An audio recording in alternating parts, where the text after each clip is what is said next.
అందరికీ నమస్కారములు. సర్వేభ్యో నమస్కారః. గురుభ్యో నమః. శ్రీ గణాధిపతయే నమః. Today is a good day, another good day for all of us. We are going to have a different type of webinar. It is a presentation of a book by its author himself, which is a well-known topic, that is Sanatana Dharma. I'll just show you the book.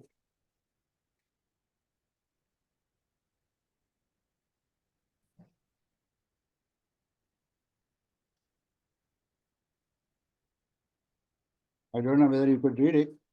Sanatana Dharma, a layman's insights into eternal truths, by General Aiyengar. I will introduce him briefly after paying our respects to our nation by reciting Vande Mataram and then Prarthana.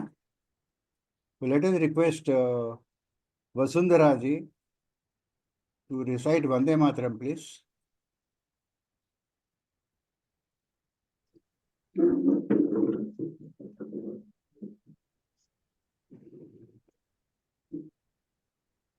Vande Mataram,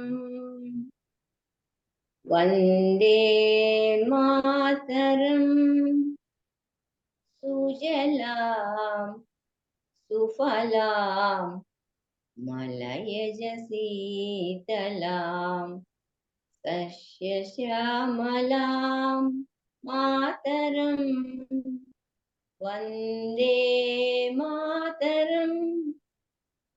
Shubhrajosna pulakitayamini Ullakusumita Umadana shobhini Bhasini Umadhura bhashini Sukhadam varadam Mataram Vande Mataram Vande Mataram. Vande Mataram. ధన్యవాదములండి వసుంధరా గారు. Thank you so much. Now let us request Govindarajulu garu to chant Prarthana, please. Sure.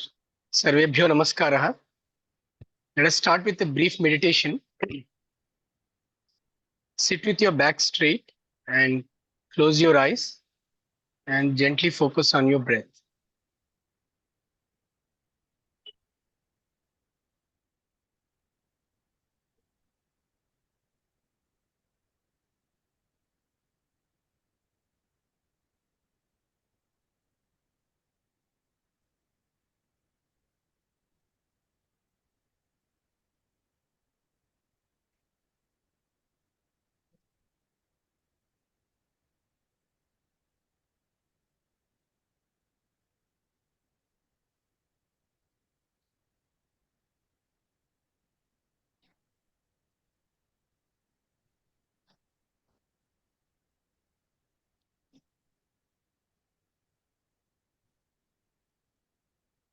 Let us now chant Omkara 3 times.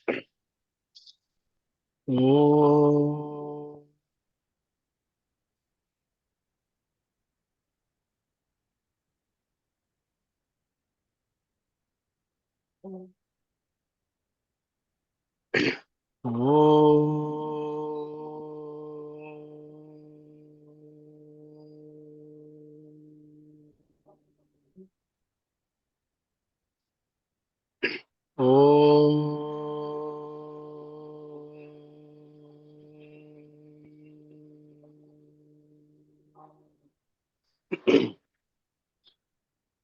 Om Gananam Tva Ganapatigum Havamahe Kavim Kavinam Upamashravastamam Jeshtarajam Brahmanam Brahmanaspata Anashunvannotibis Sidasadanam ॐ श्रीमहागणाधिपतये नमः।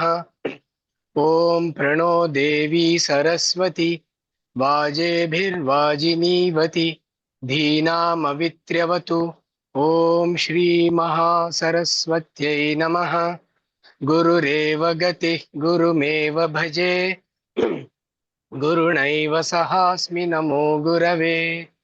न गुरोः परमं शिशुरस्मि गुरोः मतिरस्ति गुरौ मां पाहि गुरो। ज्ञानानन्दमयं देवं निर्मलस्फटिकाकृतिम् आधारं सर्वविद्यानां हयग्रीवमुपास्महे। श्रुतिस्मृतिपुराणानाम् आलयं करुणालयं नमामि भगवत्पाद शङ्करं लोकशङ्करम्। शङ्करं शङ्कराचार्यं केशवं बादरायणं सूत्रभाष्यकृतौ वन्दे भगवन्तौ पुनः पुनः। ईश्वरो गुरुरात्मेति मूर्तिभेदविभागिने व्योमवद्व्याप्तदेहाय दक्षिणामूर्तये नमः।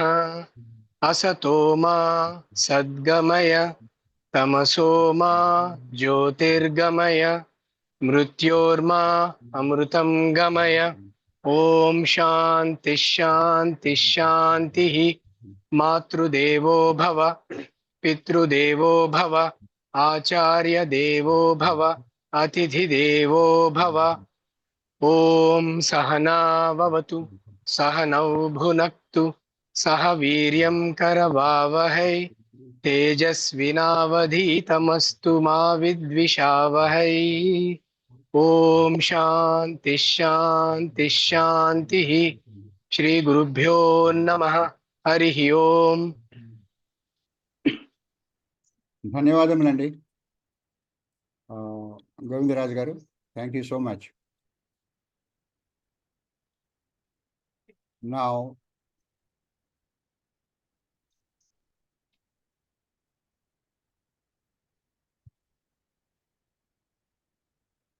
I briefly introduce our speaker of today,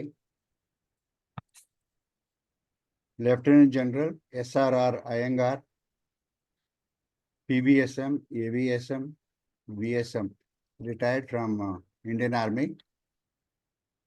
He is a very senior officer. When I was in Army, he was commissioned 15 years before me, even more. He was commissioned in Indian Army in 1961, and he was recruited into Corps of Signals, that is telecommunications. I also belong to. So I am very proud that one of my very senior colleague has is here for us to give a lecture on a book which he has authored.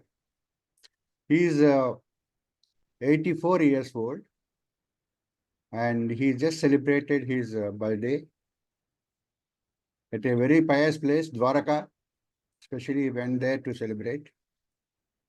And he has written 10 books on Sanatana Dharma related things, and all of them are bestsellers. He has the distinction of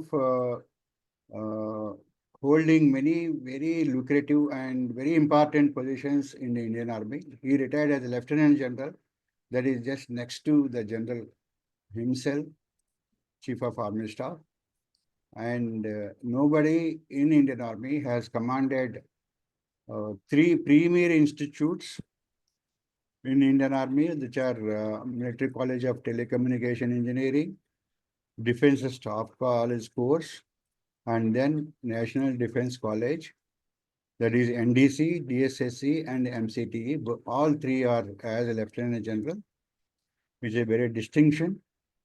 And all 3 are all academic related institutions. To join that institution itself as a student is a privilege, and he commanded them.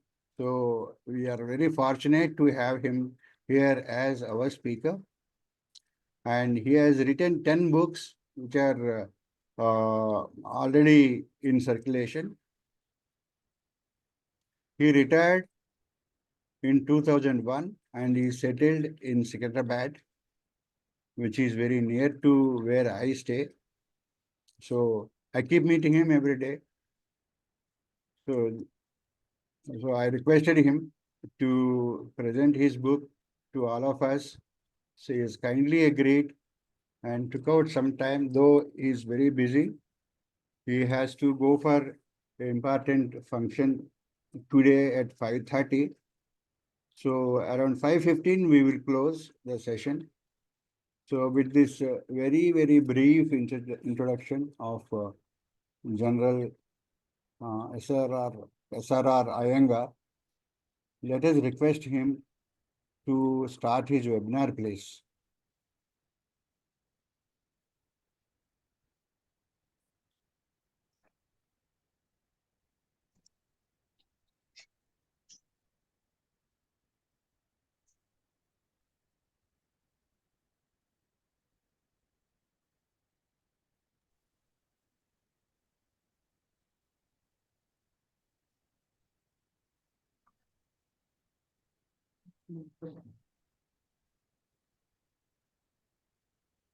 Can you see my slides? I could see, but it went off again. Could you try this? Yeah, I'll do it again also.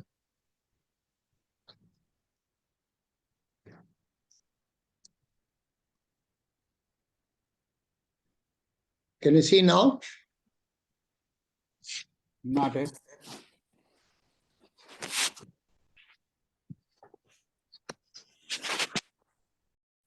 Hari Namaskar. Om.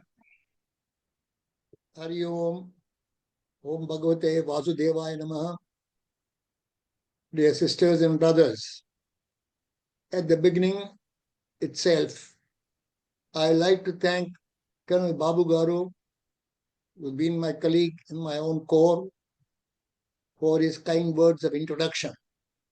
I am also very grateful to him for providing me this opportunity to share some thoughts of my book, which is already mentioned, Sanatana Dharma, a layman's insight into eternal truths.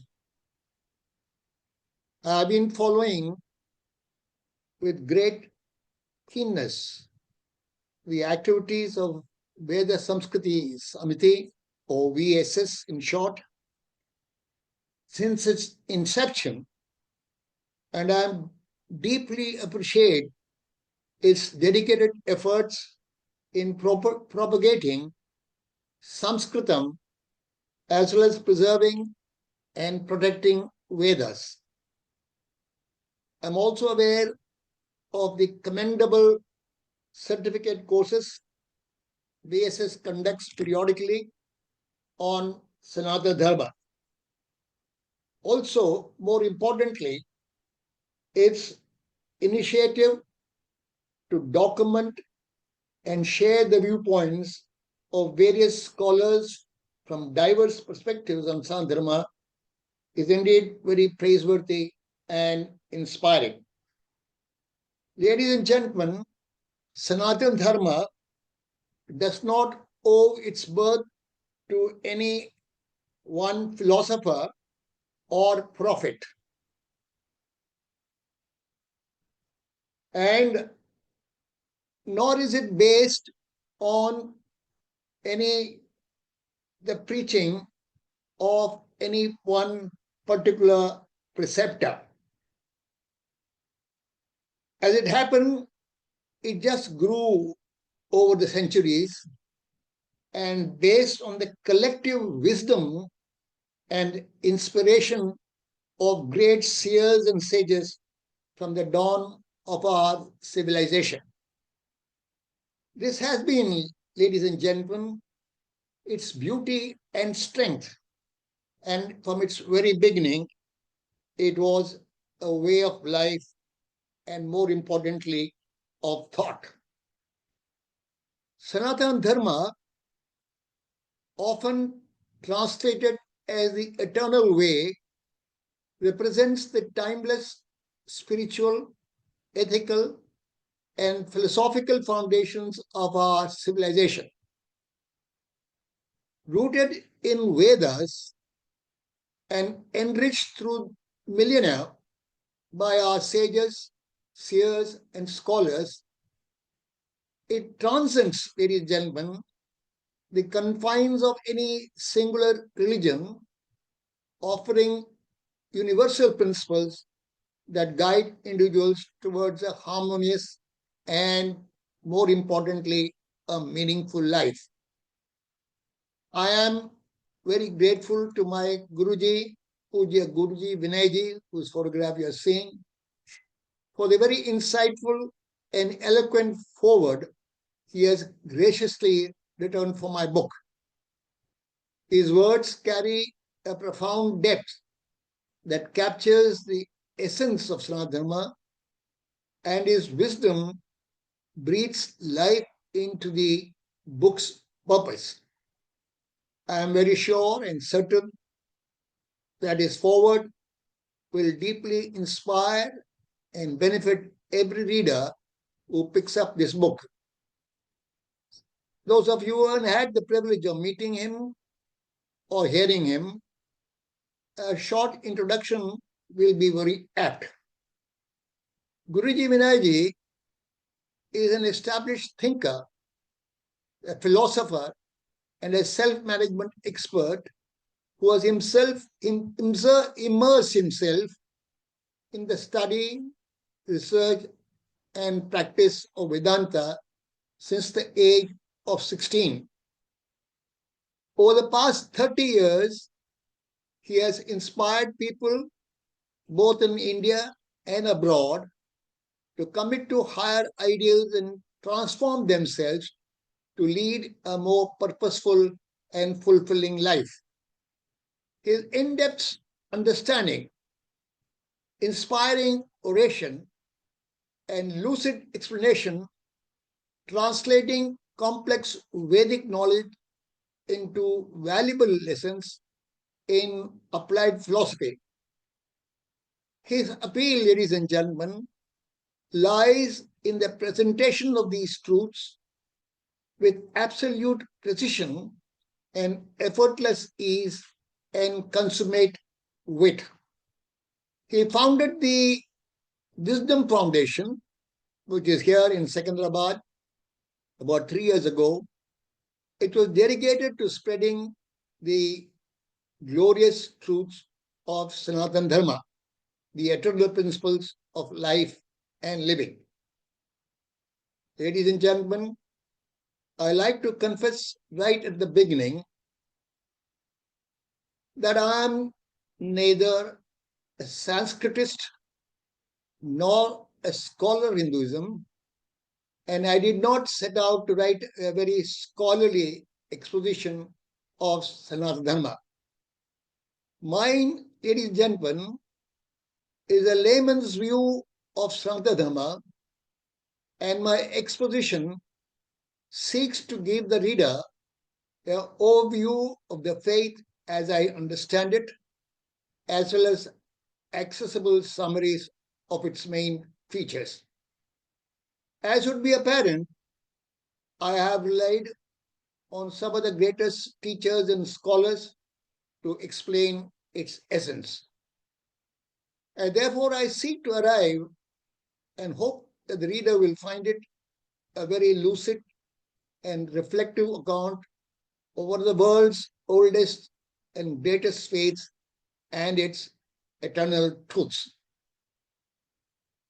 Ladies and gentlemen, as a layman, a term which I use with great humility, especially when dealing with spiritual matters, this task becomes even more daunting. In this context, being a layman means approaching the subject with an open and inquisitive mind, but without any formal or exhaustive training in the intricate doctrines of our ancient and sacred text.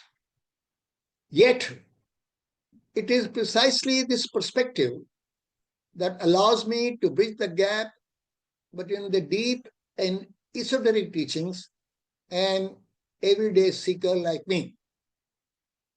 My goal is to offer a simple, accessible introduction to Sanatana Dharma, one that encourages others to explore this eternal wisdom further on their own.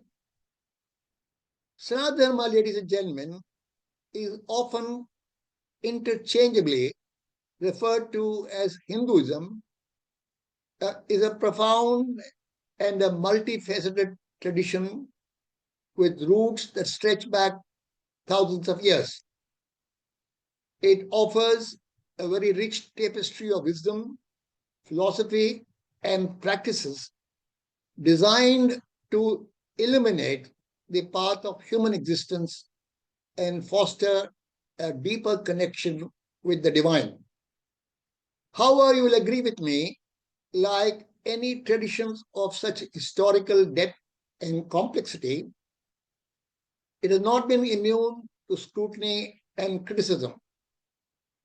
A layperson confronted with the vast and varied literature of Sanatana Dharma may feel bewildered and confused, struggling to discern the correct path. This humble endeavor of mine aims to provide a clear and precise perspective on this extensive body of knowledge, which, as you know, spans over 5,000 years.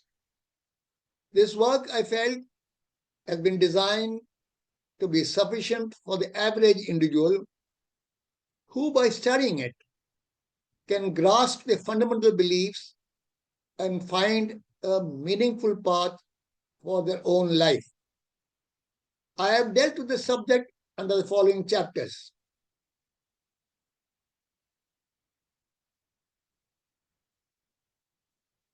The chapters are shown. Chapter 1 is the introductory remark.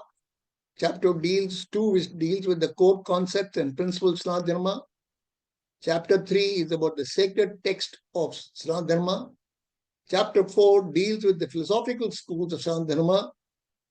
5 touches on the rituals and practices. 6 is about the ethical teachings. And lastly, 7th is the contemporary relevance, a very important chapter. And finally, like any other book, we have in chapter 8, concluding remarks. Ladies and gentlemen, it will be my attempt to give you a brief resume of each of these chapters as I go along. Chapter 1 is the introductory remarks, and I would like you all to reflect on this quote of Swami Vivekananda.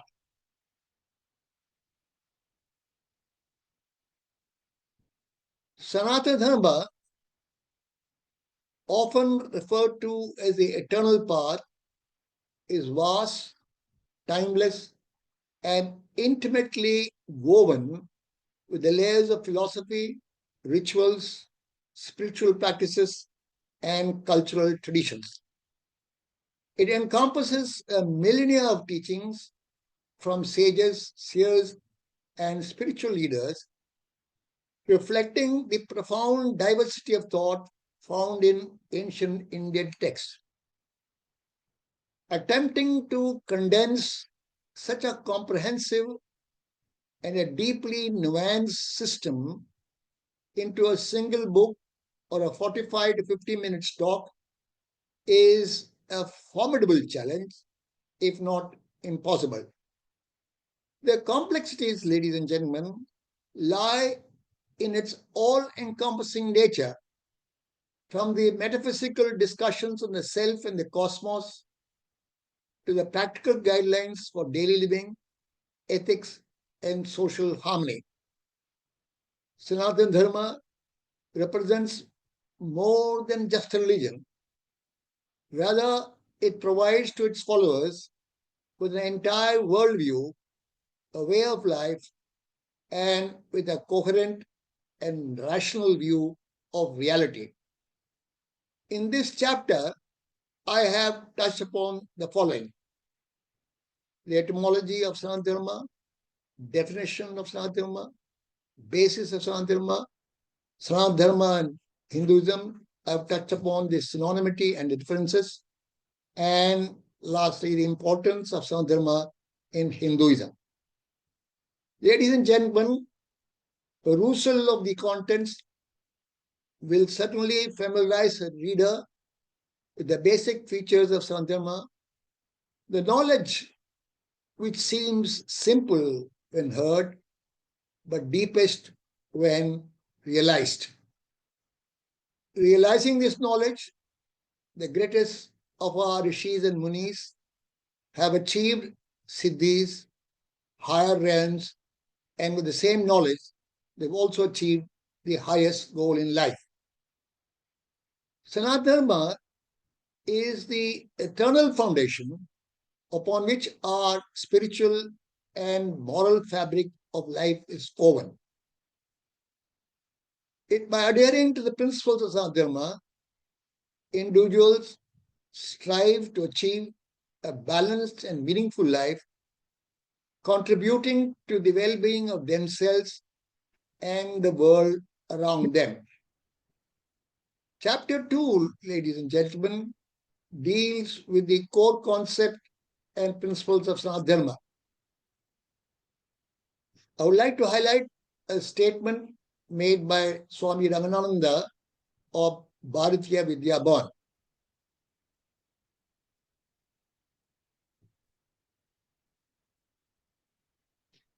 If you read this carefully, this statement, you will find this statement captures the profound understanding of Sanatana Dharma, emphasizing that its authority is rooted in the intrinsic truth of its teaching rather than in the authority of any single individual, be he a saint or an incarnation. In fact, this reflects the universal and timeless nature of Sanatana Dharma, which stands on principles that can be experienced and verified by anyone, transcending barriers of dogma, creed, and race. The concepts and principles of Sanatana Dharma are closely related and often overlap, as they both guide the philosophical and ethical framework of this spiritual tradition.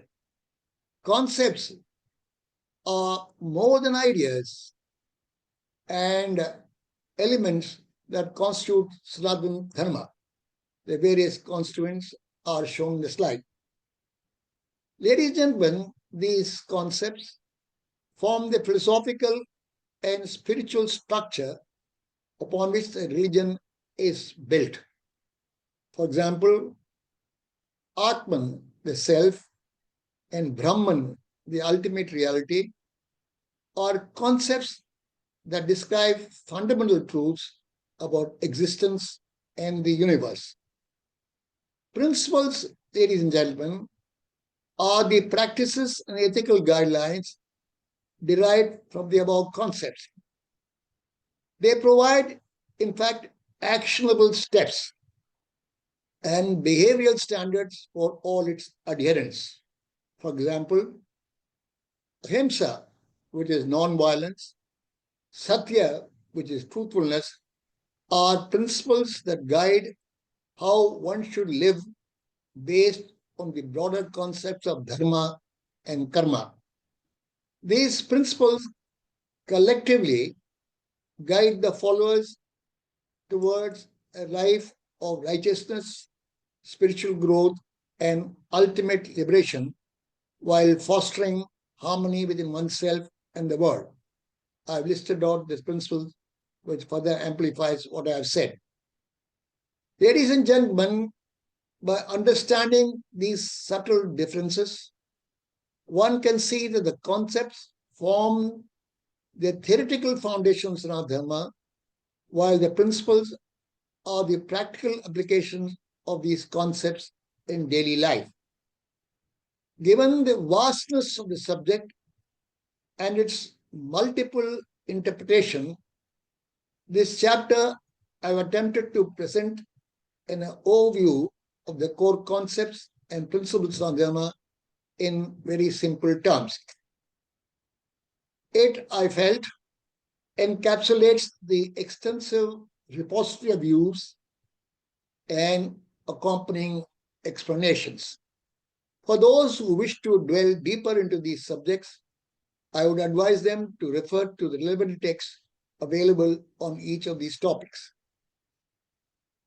Chapter 3, ladies and gentlemen, is about the sacred text of Sanatana Dharma. In Sanatana Dharma, sacred texts are broadly classified into two categories, Astika and Nastikas, based on the acceptance of Veda as supreme authority. Astika texts or orthodox texts that are those that accept the authority of Vedas. These texts, ladies and gentlemen, are foundational to the various schools of Hindu philosophy and theology. They include the Vedas, the oldest and most authoritative scriptures, comprising of 4 collections, namely Rig Veda, Yajurveda, Samaveda, and Atharvaveda.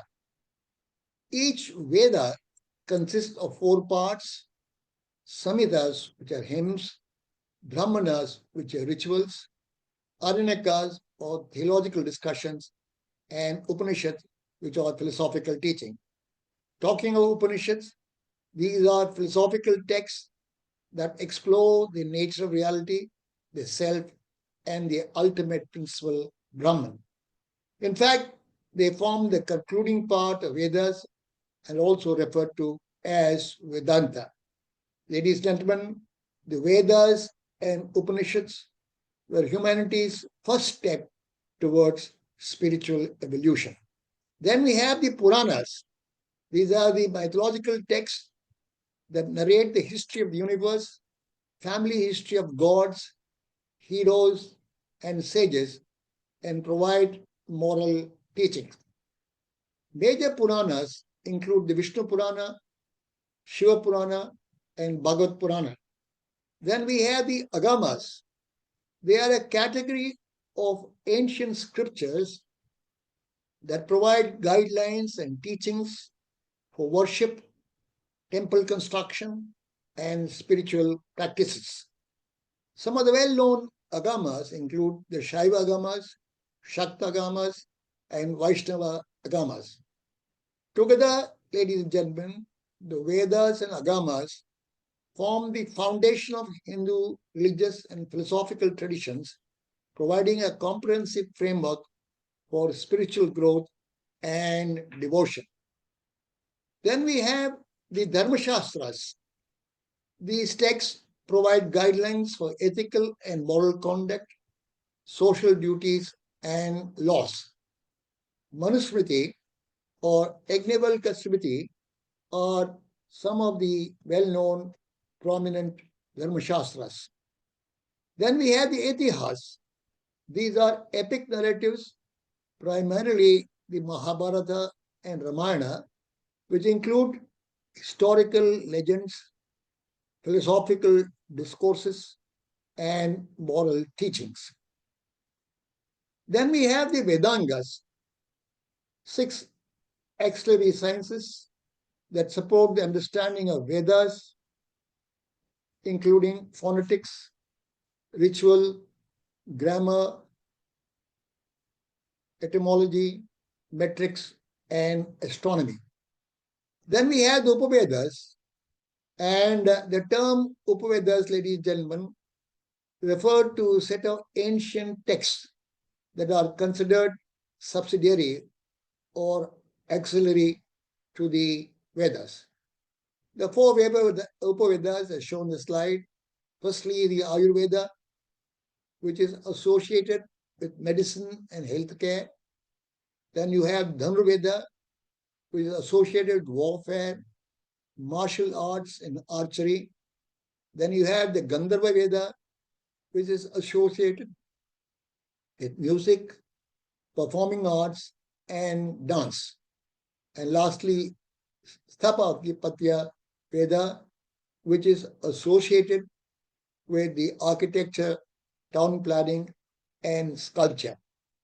Ladies and gentlemen, I have discussed in great detail in one of my earlier books on the profound wisdom of ancient scriptures, all these Vedas.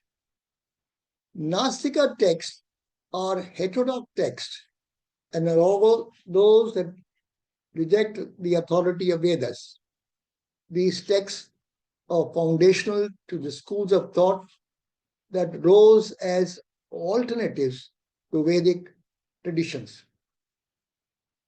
And they include the Buddhist text, the Jain text, and lastly, the Charvaka text. Ladies and gentlemen, the distinction between Astika and Nastika text lies in the accompaniment, in the, what should I say, lies in the acceptance or rejection of Vedas.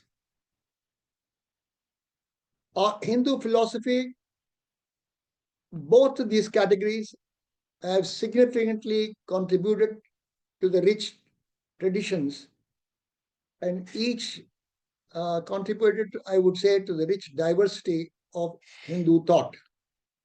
As the book deals with the Sanatana Dharma, Nastika texts are not further discussed in the book. I have in my book, ladies and gentlemen, discussed the salient features of each of the sacred texts. But for those who wish to go into more of these texts, I would strongly recommend I would say, you refer to the main text, and I have given useful links at the end of the chapter, which can facilitate your further study and research. Ladies and gentlemen, I wish to end this chapter with a small thought for your reflection. Our Hindu sages and seers, thought leaders, reformists, and opinion makers have played very crucial role in preserving, interpreting, and disseminating the ancient spiritual text of Sanatana Dharma. Their tireless efforts made it possible for the generations to access and engage with this profound wisdom. These sages and thought leaders preserved the ancient texts and provided commentaries and interpretation that made the teachings accessible and, should I say, relevant to the contemporaries and the future generations. I think there is something wrong with my CNS 2020. Some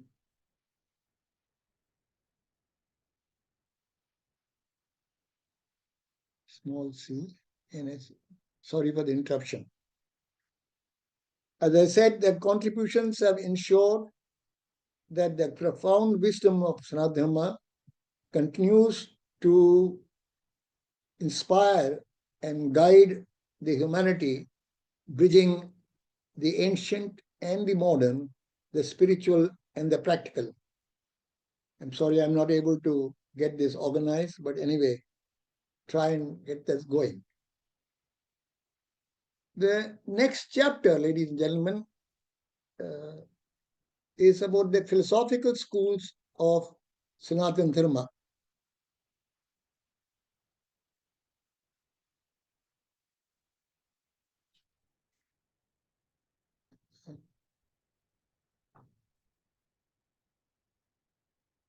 I think I got it. Sanatana Dharma, the eternal and all-encompassing spiritual tradition, is host to a rich tapestry of philosophical schools that explore the nature of reality, the self, and the divine. These schools are known as darshanas. They offer diverse perspectives on the fundamental questions of existence, each with its own unique approach in understanding the ultimate truth. The 6 classical schools are Nyaya, Vaisheshika, Sankhya, Yoga, Mimamsa, and Vedanta, and they form the core of Indian philosophical thought. Nyaya emphasizes logical reasoning and epistemology, while Visheshika explores the nature of the physical world through the analysis of matter and categories. Sankhya presents a dualistic framework of consciousness and matter, and yoga focuses on the practical methods of attaining spiritual liberation. Mimamsa, ladies and gentlemen, dwells into the rituals and ethics of Vedas, affirming the authority of the sacred text, while Vedanta, in its various forms, be it Advaita, Vishishtadvaita, or Dvaita, contemplates the ultimate reality and the relationship between the individual soul and the absolute. Together, ladies and gentlemen, these schools represent a very comprehensive and profound inquiry into the mysteries of life, guiding seekers on their journey towards self-realization and, more importantly, spiritual enlightenment. These philosophical schools have contributed to the diversity of Hindu thought and continue to shape the religious and the philosophical discourse within the tradition. I have devoted sufficient number of pages in my book explaining briefly the main features or salient features of these sacred texts. Ladies and gentlemen, I also very briefly touch upon Kashmiri Shaivism, a non-dualistic school of Hindu philosophy that emerged in the Kashmir region. Kashmir Shaivism is a rich and profound tradition within Hindu philosophy, known for its unique approach to understanding the nature of reality and consciousness. Ladies and gentlemen, Kashmir has always been a seat of Vedic Sanatana culture. When we talk about these philosophical schools, I think the contributions of key luminaries, masters, and visionaries cannot be left out. Great souls, ladies and gentlemen, have walked on this holy land of ours that we know today as India or Bharat. India's spiritual and intellectual heritage is indeed very vast, with enlightened individuals like rishis, sages, seers, acharyas, opinion makers, and thought leaders emerging from the Vedic times to the present day. These realized souls, ladies and gentlemen, have contributed profoundly to the understanding of the evolution of our spiritual, philosophical, and cultural knowledge. These luminaries represent just a glimpse into the vast spiritual heritage of India. Their teachings and contributions continue to inspire millions around the world, shaping the spiritual and cultural landscape of India and beyond. I have attempted to cover these sages and saints from the material that was best available, and I think this resume will leave the reader enlightened about the rich heritage of our country. It acquaints one with our spiritual tradition. And some of the luminaries which I have tried to include are Saint Patanjali, Adi Shankaracharya, Ramanujacharya, Madhavacharya, Chaitanya Mahaprabhu, Dhyanand Saraswati, Ramakrishna Parahamsa, Swami Vivekananda, Sri Aurobindo, Ramana Maharshi, Swami Shivananda, Swami Chinmayananda, Swami Narayana Guru, Tulsi Das, Mirabai, Satya Sai Baba, Sadguru Jaggi Vasudev, Sri Ravi Shankar, Kamlesh Patel, probably very popularly known as Daji, Kachi Paramachaya, and not forgetting Mata Amrita Mandavai, very fondly and lovingly called as Amma. I trust you will enjoy going through the short narration of each of them. Ladies and gentlemen, this chapter, I have also touched upon some of the reform movements in Sanatana Dharma from within. Sanatana Dharma or Hinduism has a long history of internal reform movements aimed at addressing perceived social injustices, particularly in the context of caste, gender, and other societal hierarchies.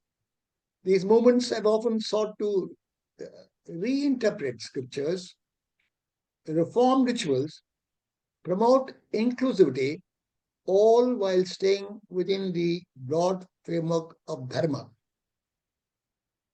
A resume of key reform movements, particularly viewed within the context of human rights, gender equality, and social justice, have been attempted in this book.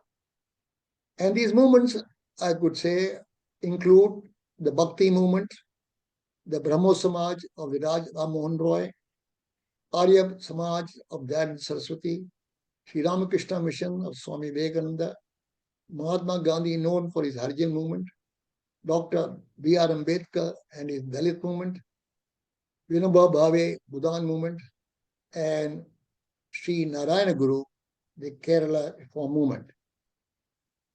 Sanatana Dharma has seen various reform movements that have sought to address, as I said, the issues of caste, gender, and social justice. And these movements, ladies and gentlemen, were often led by individuals who sought to reinterpret Dharma in a more egalitarian manner, promoting human rights and gender equality in ways that align with contemporary social concerns. The challenge, ladies and gentlemen, today is to continue evolving these ideals to further address the complexities of modern human rights issues while preserving the core tenets of spiritual and moral progress. Chapter 5, ladies and gentlemen, is about the rituals and practices in Sanatana Dharma. Swami Chinmayananda had this remark to make about rituals and practices.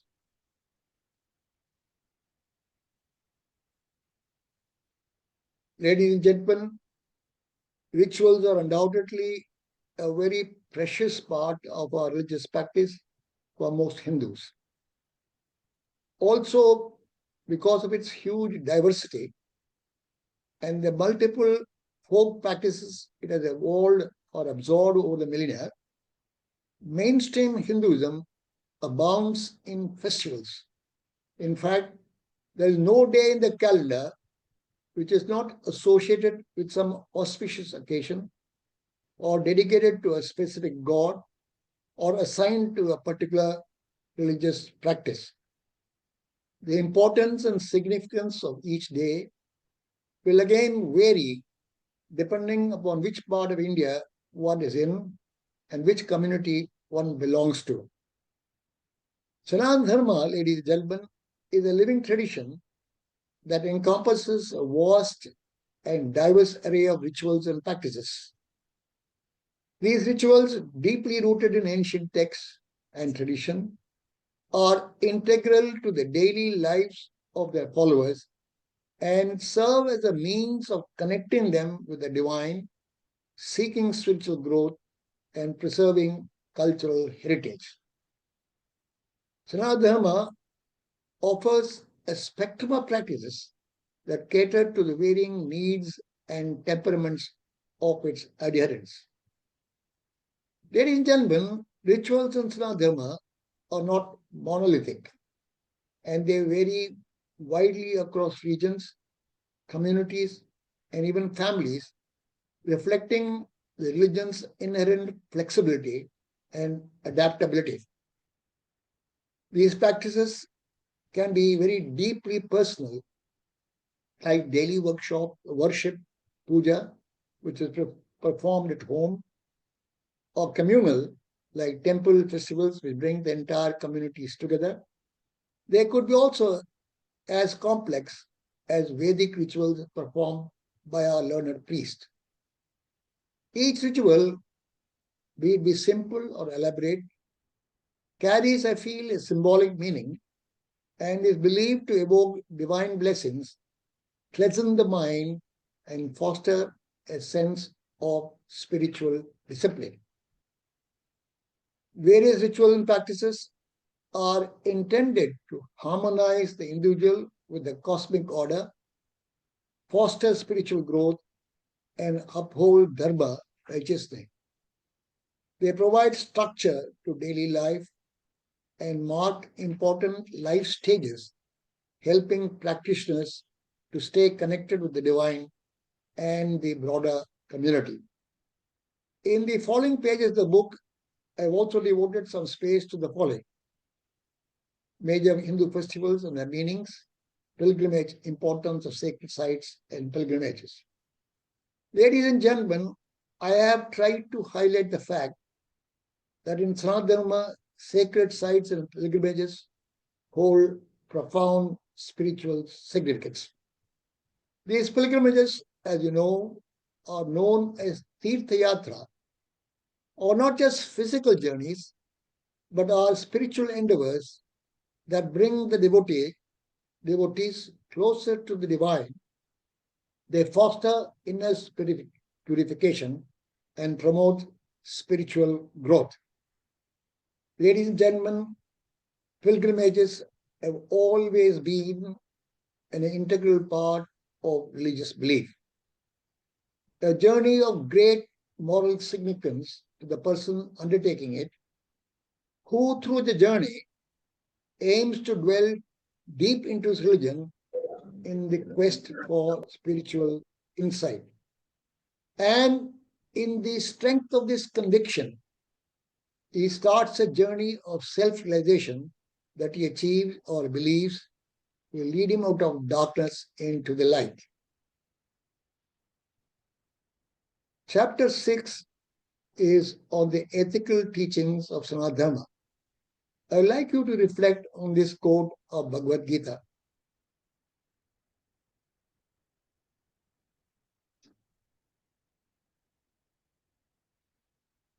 This quote, ladies and gentlemen, captures very succinctly the qualities that constitute ethical living in Sanatana Dharma. Sanatana Dharma offers a very rich tapestry of ethical teaching that have been guiding individuals and communities for millennia.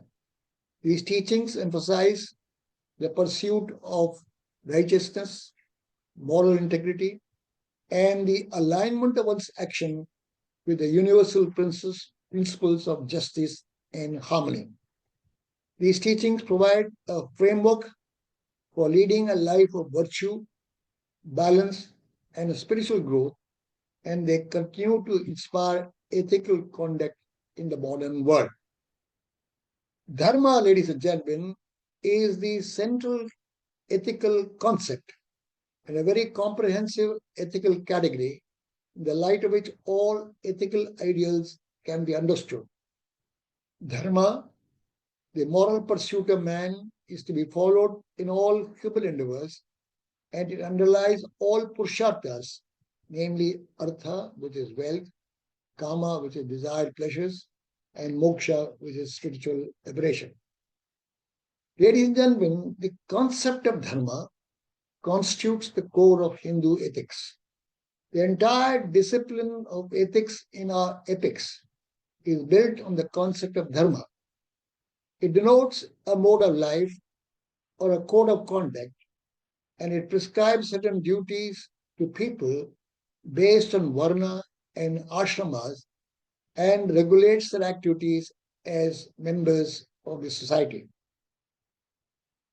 A few words on principles and insights. Ancient Indian sacred texts, ladies and gentlemen, lay out a very comprehensive ethical framework emphasizing both personal and social responsibilities.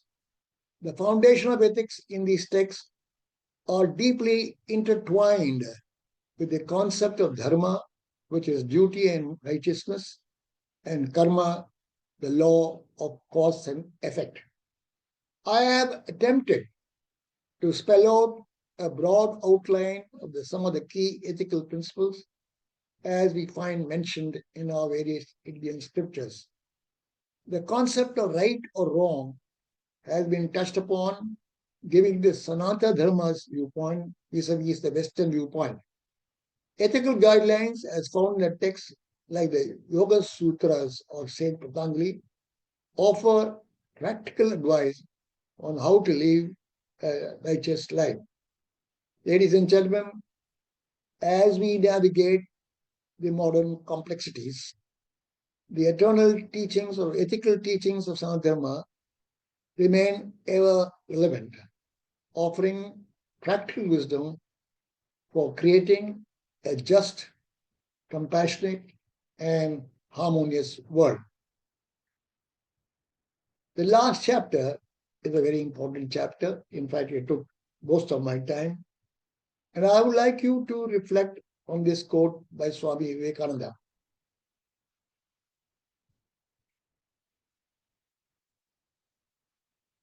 Ladies and gentlemen, no religion in the world has been more misunderstood or misrepresented than what is commonly known as Hinduism.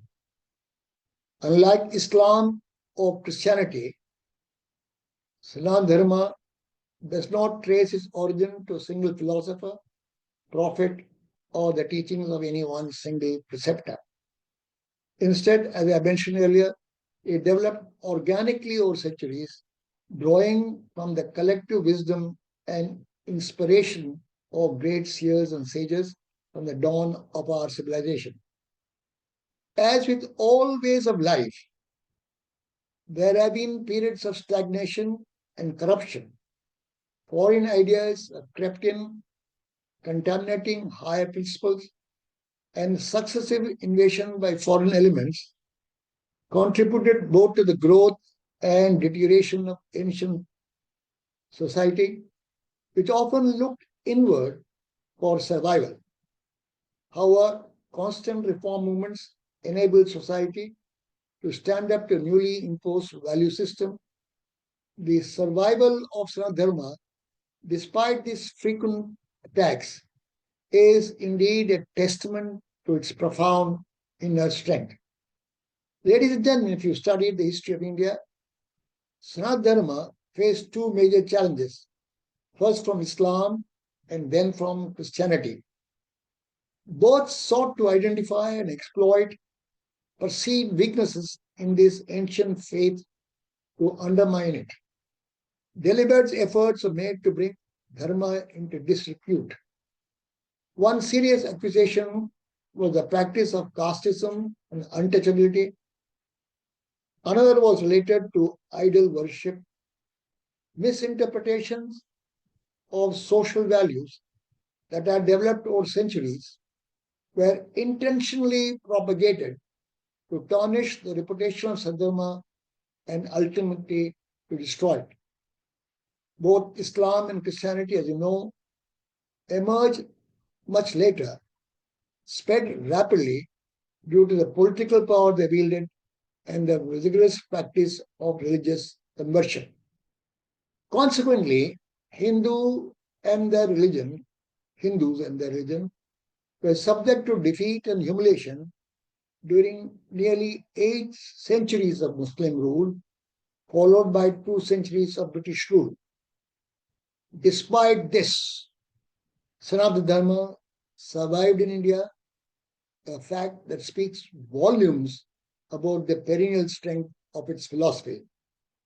Ladies and gentlemen, you'll all agree with me that needs, aspirations, and human weaknesses are bound to influence its social structure, sometimes leading to deviations toward undesirable behavior patterns. All mighty institutions go through such periods in their history when they fall into disrepute or lose sight of their original lofty goals. Hindus, I think, also strayed from the tenets of their humanistic philosophy. However, luckily, from time to time, right-thinking individuals and reformers made efforts to bring people back to the true nature of their religion.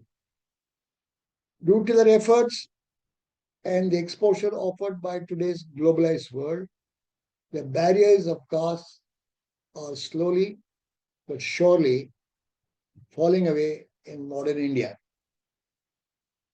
Next, I go to what I would call the analysis of feedback. Ladies and gentlemen, very sadly, in recent times, a noticeable trend has emerged among certain ideologies to denigrate Sanatana Dharma. Some of these ideologies have even called for its eradication, citing perceived fault line and questioning its relevance in the contemporary world. This narrative, of course, has sparked considerable debate and concern among those who hold Sanatana Dharma very dear, which view Sanatana Dharma as timeless and integral part of our cultural and spiritual heritage. In response to these developments, I prepared and circulated a questionnaire to several erudite scholars to gather their informed and balanced perspectives. And these erudite respondents included people from the Chinmaya Mission, Sri Aurobindo Ashram, Ramakrishna Mutt, Swami Vivekananda Trust, Arya Samaj, Divine Life Society, Veda Samskruti Wisdom Foundation, and several other independent scholars not formally affiliated with these organizations. Their insights were very valuable in addressing this criticism and charting a constructive course for the future. When I reviewed the comments and the question posed in the questionnaire, 10 key issues emerged that warranted a very detailed discussion. And very briefly, the areas which need to be debated are as shown in the slide. Issue number 1, what are the challenges in modern times? Issue number 2, as what is been shown, the criticisms. What are they based on misunderstanding, historic grievances, other factors? 3 is very relevant. 4, how can the principles of Sanatana remain relevant in contemporary times? What do educational and religious organizations do, especially in their part in preserving and promoting the values of Sanatana Dharma? Issue number 6 is as shown in the slide. We're trying to talk about the positive aspects of Sanatana Dharma to both its followers and the critics. 7, how can avoid distortion or misusing to justify extremist views.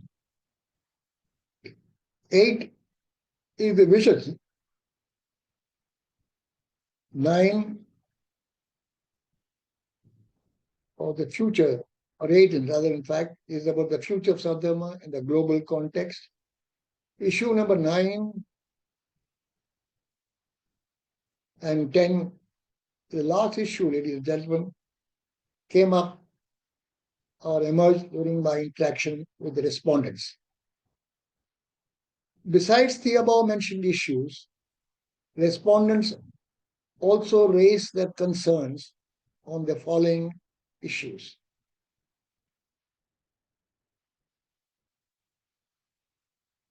Ladies and gentlemen, I have attempted to present a balanced discussion that honors the richness and depth of Sanatana Dharma as experienced by its devout followers, while also addressing the concerns and criticism raised by skeptics and critics. This approach seeks to foster, I feel, a constructive dialogue, encouraging deeper understanding and introspection of Sanatana Dharma in its evolving context.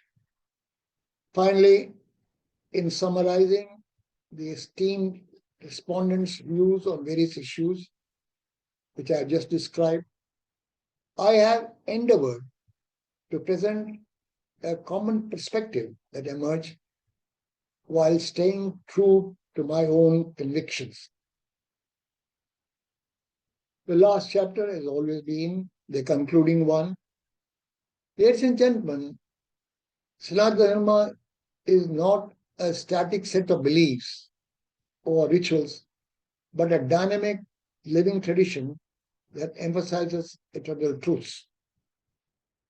These truths encompass the nature of reality, the purpose of life, the ethical and moral guidelines that govern human behavior. The principles of Dharma, which is righteousness, karma, action, and moksha, liberation, remain as relevant today as they were millennia ago. A few points that came as I examined these issues. First is why change is unnecessary. The foundational tenets of Sanatana Dharma are universal and eternal.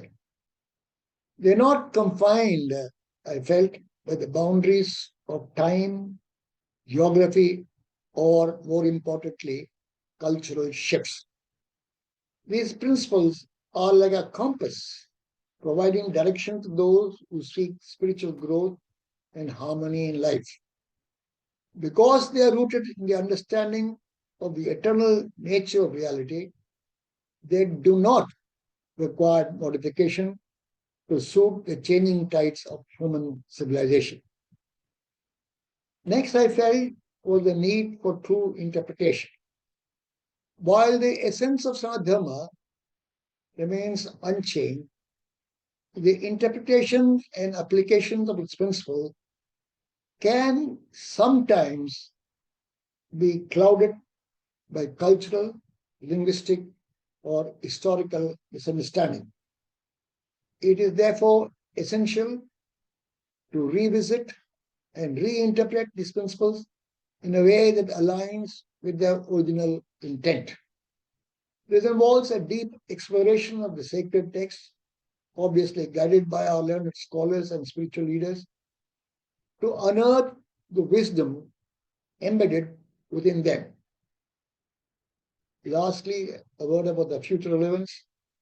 In the face of modern challenges such as technological advancement, global interconnectedness, and evolving social dynamics, the principles of Sanatana Dharma provide a stable foundation. By understanding and applying these principles in their true form, individuals and societies can navigate the complexities of contemporary life while staying rooted in eternal values.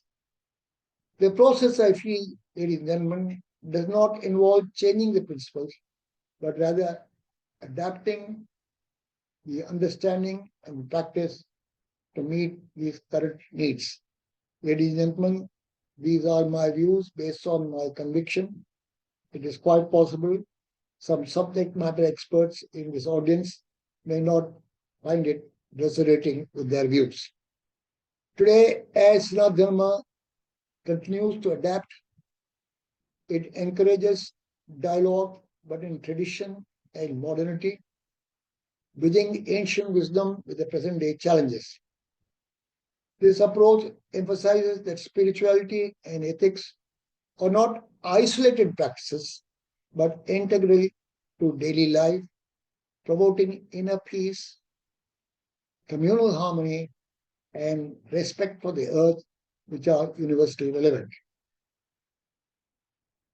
Its teachings are preserved as sacred texts such as Vedas, Upanishads, Bhagavad Gita, and Puranas, which dwell into the nature of existence, the self, and the ultimate reality. Brahman is the ultimate reality. Sanatana Dharma celebrates diversity in accommodating multiple paths to truth, whether it be through devotion, which is bhakti, or knowledge, which is jnana, karma, which is action, or meditation, which is Raja Yoga. Above all, Sanatana Dharma, I felt, remains a dynamic and adaptable tradition, offering practical solutions to contemporary challenge while preserving its timeless wisdom.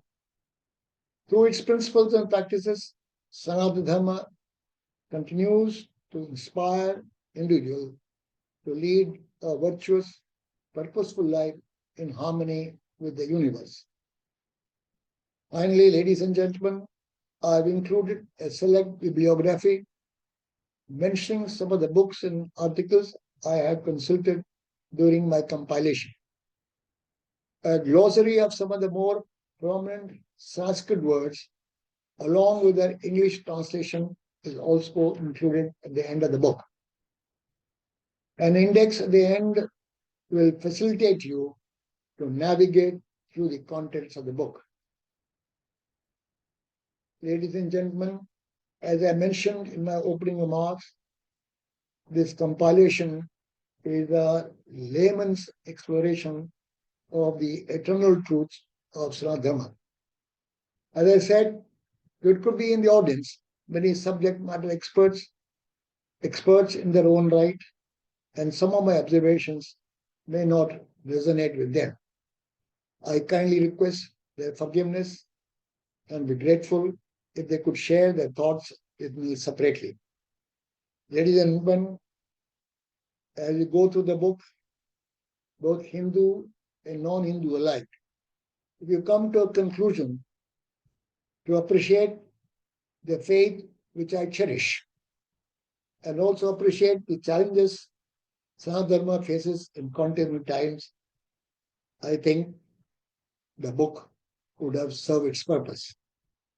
The book is published by Uday Publishing House, which is, the email is given in the slide, and both hardbound and paperback editions of the book is available now.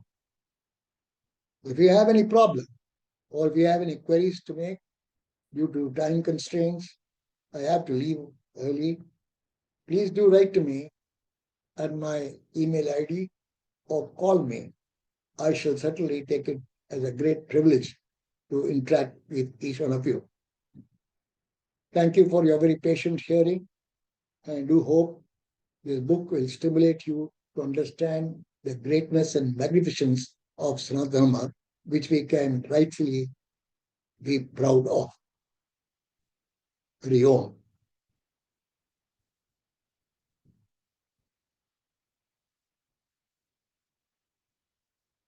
ధన్యవాదములు sir. Thank you. Thank you so much. Karan Babu, Hello. if there are any, what is the time like? It is already late. I'm afraid I will have to leave. I may take just one question if it is possible. Sure, sir. Sure. Due to time constraints, he has to visit go to some other place. So we will take only a very few questions.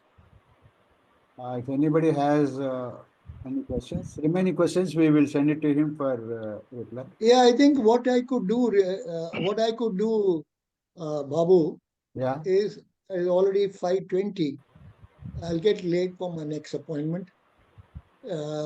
I do want to request our esteemed audience members to kindly send it to you, and I shall interact with them otherwise. Okay, sir. One small question we want to ask. What motivated you to write this book? Very often when I go to present my views on Sanatana Dharma, I am posed with few questions. Who are you? What are you writing about? And what made you to write it? I think you In your introduction of my CV, you told, who am I? And all these resume which I given answer the question, what is it all about? But the larger question, what motivates me, still needs a response. Yes, I left my home in July 57 to join the NDA. After 4 years of training, I got commissioned, as you mentioned, on 11th of June in the Corps of Signals, Telecommunication Branch. And I would say after a very fulfilling service of nearly 4 decades, I retired from service on 1st April 2001 and settled down in the fine city of Secunderabad. Now, well into the evening years of my life, as you mentioned, I'm 84 years old. I have engaged in sharing my experience of life, resulting in the writing of 10 books. And my 10th book is on a variety of subjects. In fact, my 10th book is on Sanatana Dharma. The Hindi translation of the book is also underway. Ladies and gentlemen, I come from a background where duty, discipline, and service to the nation shape much of our lives. In many years of service, like many of our peers, I witnessed the trials of war, the discipline of duty, and the camaraderie that binds soldiers together. Like many in uniform, I witnessed moments of intense action, quiet reflection, and the strength that comes from shared purpose. Yet, beyond the rigors of uniform life, there's always a quieter journey which was unfolding within. It was a search for meaning and a quest for inner harmony. It was on my 83rd birthday, during my visit to Ayodhya, that something stirred deeply within me. As I stood in this sacred city, steeped in the values and essence of Sanatana Dharma, I felt in a calling that I could not ignore. It wasn't just nostalgia or reverence. It was as if centuries of wisdoms were gently beckoning me to engage, reflect, and share. And therefore, this book, the inspiration to write the book, took root after my pilgrimage to Ayodhya temple. I also deeply sensed the profound influence Sanatana Dharma leaves on the minds and hearts of the devotees that were there in the temple. It became very clear to me that beyond rituals, it exerts a significant impact on the life itself. This realization sparked a keen interest in exploring Sanatana Dharma, leading me to delve into various aspects which I have discussed in my book. This journey gained further momentum, I must say, a few months later, when I observed a growing trend among certain Dravidian ideologists to denigrate Sanatana Dharma. Some of these individuals, I found, they've gone so far as to call it eradication, citing perceived flaws and questioning its relevance, especially in today's world. I think if I were to sum up, my interest in Sanatana Dharma rises from a deep fascination with the profound wisdom embedded in India's spiritual heritage. India's spiritual legacy, particularly through the texts like Vedas, Upanishads, and Bhagavad Gita, presents a very holistic approach to life, emphasizing harmony between individual and the cosmos. I am especially drawn to the teachings of sages and seers who explore the depths of consciousness and inner development.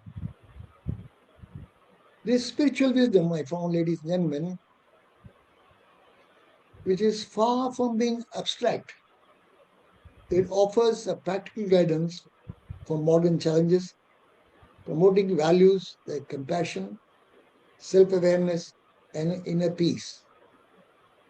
By studying Dharma, it's a way of life. I seek not only to understand India's rich spiritual legacy, but also to explore how this knowledge can foster a more balanced, ethical, and enlightened society today.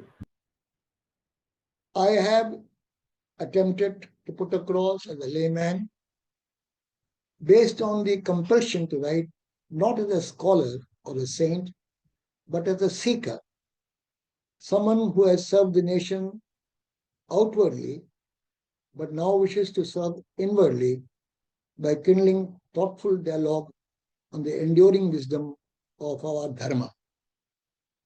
I have, ladies and gentlemen, you notice in the book, dedicated my book to the brave and committed Sanatani, the steadfast followers of Sanatana, the eternal religion, whose unwavering faith and belief in timeless principles illuminate the path of righteousness for generations to come. Their dedication and commitment preserves the wisdom of ages and certainly inspires the world with the enduring light of truth, compassion, and harmony.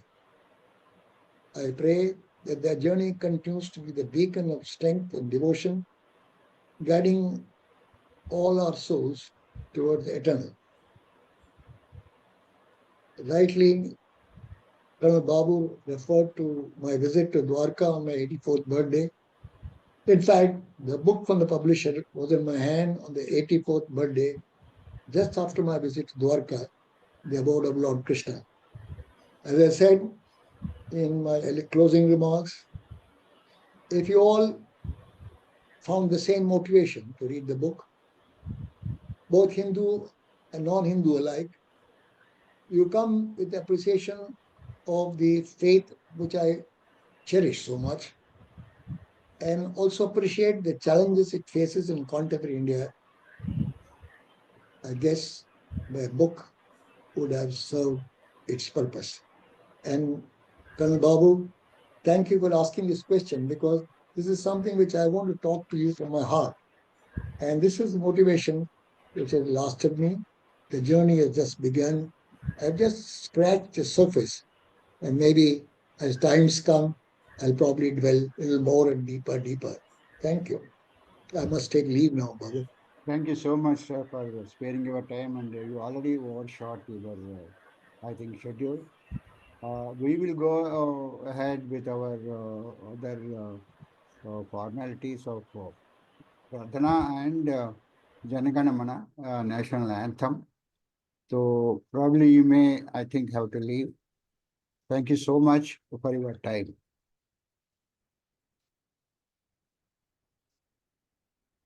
Thank you, sir. Okay, now, Govindaraj Garu, please. Yes. स्वस्ति प्रजाभ्यः परिपालयन्ताम् न्यायेन मार्गेण महीं महिषाः गोब्राह्मणेभ्यः शुभमस्तु नित्यम् लोकाः समस्ताः सुखिनो भवन्तु काले वर्षतु पर्जन्यः पृथिवी सस्यशालिनी देशोऽयं शोभरहितो ब्राह्मणः सन्तु निर्भयाः अपुत्राः पुत्रिणः सन्तु पुत्रिणः सन्तु पौत्रिणः अधना सधनाः सन्तु जीवन्तु शरदां शतम् सत्यं वद धर्मं चर स्वाध्यायान् मा प्रमदः सर्वे भवन्तु सुखिनः सर्वे सन्तु निरामयाः सर्वे भद्राणि पश्यन्तु मा कश्चित् दुःखभाग् भवेत् ॐ शान्ति शान्ति शान्तिः ॐ पूर्णमदः पूर्णमिदं पूर्णात् पूर्णमुदच्यते पूर्णस्य पूर्णमादाय पूर्णमेवावशिष्यते ॐ शान्ति शान्ति शान्तिः सर्वे जनाः सुखिनो भवन्तु स्वस्ति ధన్యవాదములండి గోవిందరాజు గారు. Thank you so much. Now we will go for national anthem. Sir, I am Durga Mahalakshmi. I wanted to sing national anthem, sir. Okay, Durga Mahalakshmi garu, can I have your video? Yeah, okay.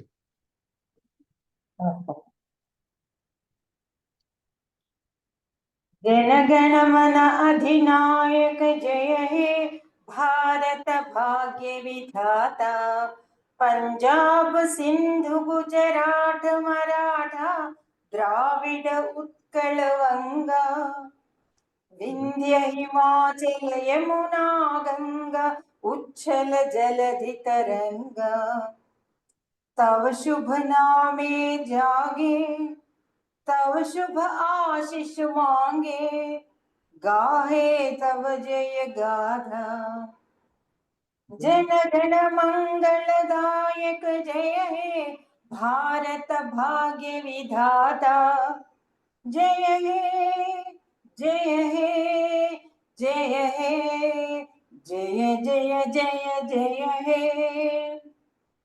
జై హింద్. जय हिंद जय जन्मभूमि. ధన్యవాదములండి దుర్గా మహాలక్ష్మి గారు. Thank you so much. धन्यवाद.